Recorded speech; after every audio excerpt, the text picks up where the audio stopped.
പ്രിയപ്പെട്ടവരെ, നമ്മൾ സെഗ്മെന്റുകൾ തുടങ്ങുകയാണ്. ആദ്യത്തെ സെഗ്മെന്റിൽ ദൈവമേ കൈതൊഴാമിൽ ബാലവൈദ്യഭാവത്തിൽ ശിവനെ പ്രതിഷ്ഠിച്ചിരിക്കുന്ന പ്രധാന ക്ഷേത്രങ്ങളിൽ ഒന്നായ അനിക്കാട് കിഴക്കമ്പടവ് മഹാദേവ ക്ഷേത്രത്തിലെ വിശേഷങ്ങളാണ്.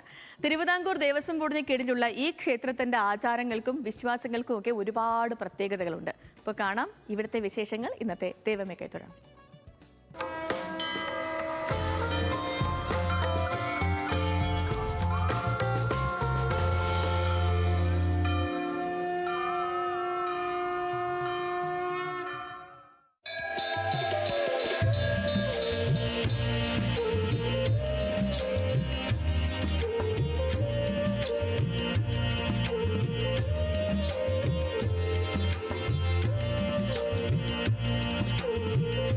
ഗ്രാമീണ ഭംഗിയിൽ പ്രാർത്ഥനാ മന്ത്രങ്ങളും കിളികളുടെ ശബ്ദവും മാത്രം കേൾക്കാൻ കഴിയുന്ന അതിമനോഹരമായ അന്തരീക്ഷം.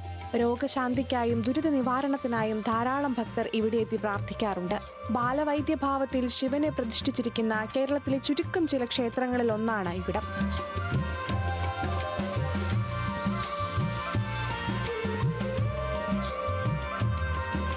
അതിനാൽ തന്നെ കുട്ടികളുടെ ആരോഗ്യത്തിനായി പ്രാർത്ഥിക്കാൻ ദൂരദേശത്തു നിന്ന് പോലും ഭക്തർ ഇവിടെ എത്തുന്നു. ക്ഷേത്രത്തിലെ ഏറ്റവും സവിശേഷവും പ്രധാനപ്പെട്ടതുമായ വഴിപാടാണ് ഉണ്ണിയൂട്ട്. നിവേദിച്ച പാൽപ്പായസവും വിഭവസമൃദ്ധമായ സദ്യയും ക്ഷേത്ര തിരുമുറ്റത്ത് ക്ഷണിച്ചെത്തിയ കുട്ടികളെ ഒന്നിച്ചിരുത്തി ഊട്ടുന്നു.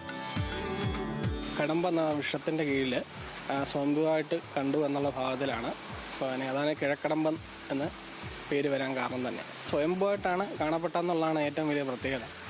അപ്പം അതിനെ പഞ്ചലോകത്തിൻ്റെ നിരം വെച്ചേക്കുമാണ്. പിന്നെ ഭഗവാൻ ബാലവൈദ്യഭാവത്തിലാണ്. കുട്ടികൾക്കുള്ള അസുഖങ്ങൾ അങ്ങനെയുള്ള കാര്യങ്ങൾക്ക് വേണ്ടി ഉണ്ണിയൂട്ടാണ് ഭഗവാന് പ്രധാനമായിട്ടുള്ള വഴിപാട് നടത്തുന്നത്. ക്ഷേത്രത്തിലെ മറ്റൊരു പ്രത്യേകതയാണ് 2 ഗണപതി വിഗ്രഹങ്ങൾ. വർഷങ്ങൾക്ക് മുൻപ് ഗണപതി വിഗ്രഹം മാറ്റി പുനഃപ്രതിഷ്ഠിച്ചിരുന്നു. എന്നാൽ ആദ്യ വിഗ്രഹത്തിലെ ചൈതന്യം അവിടെ തന്നെ ഉണ്ടെന്നാണ് വിശ്വാസം. ഇപ്പോൾ ഗണപതി പ്രതിഷ്ഠയുടെ പീഠത്തിൽ തന്നെ ആദ്യ വിഗ്രഹവും ചേർത്ത് വെച്ചിട്ടുണ്ട്. ഗണപതിക്ക് എല്ലാ മാസവും ആദ്യത്തെ വെള്ളിയാഴ്ച നൽകുന്ന ഒറ്റയപ്പം നിവേദ്യവും പ്രസിദ്ധമാണ്. ഗണപതിയെ കൂടാതെ ശാസ്താവ്, സർപ്പങ്ങൾ, രക്ഷസ് എന്നീ ഉപദേവതകളും ക്ഷേത്രത്തിലുണ്ട്. പ്രധാന ഉത്സവം നടക്കുക വൃശ്ചിക മാസത്തിലാണ്. മനോഹരമായ ക്ഷേത്രക്കുളത്തിനാകട്ടെ ആ നാടിന്റെ വിശ്വാസത്തോളം ആഴമുണ്ട്.